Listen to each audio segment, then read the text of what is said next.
我们之前呢，这个大火之后，很多时候我们会听到这样的声音啊，大部分的加州的保险公司拒绝了赔付，或者是只赔了部分啊。那这个传言其实呢不太正确，因为我们知道在加州，我们的大部分的房屋保险的保单，它的上限的最高的赔付额度在重建费上面就是300万美金。可是我们很多马里布地区或者 Altadena 地区啊，那这一边的房屋的造价。面积大小和它用的材料材质的话是非常好，所以我们可能有时候是500万美金才能造出这样的房子。那很多客人或者是屋主就会觉得说，保险公司怎么没有赔够我这样的一个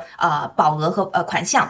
那这就导致了说，很多人觉得说，哦，保险公司骗我们呐、或者是说保险经纪没有买对保险。那我们在做所有的这个房屋保险的时候，首先要针对我们这样的房屋进行一个评估。那我们会告诉客人，我们的房子需要，比如说是500万的造价。那这个时候我们就会出两种方案，第一种就是我们用现有的，就是说加州的这个部分的房屋保险公司来投保，可是呢，我们保的这个额度可能就只有300万，愿不愿意自己承担剩下的部分？那有些业主他是愿意的，他觉得说真的实际发生的问题的话，我也能掏得出那部分。那还有一些业主的话，他就更关心说，实际发生这个问题，我就是要实实在在的500万美金来给我重建我的家园。那这一类的话，我们就要投保到专门属于豪宅类的，我比如说是外州的或者 surplus line，它才能够提供500万美金呢、800万美金的这样的一个保障的。所以也是有可以能够投保的公司，可是我们在投保的时候要知道我们能选择是什么，而不是说我就一味的相信说300万可以，那我就买这样的一个便宜一点保险。那如果说可以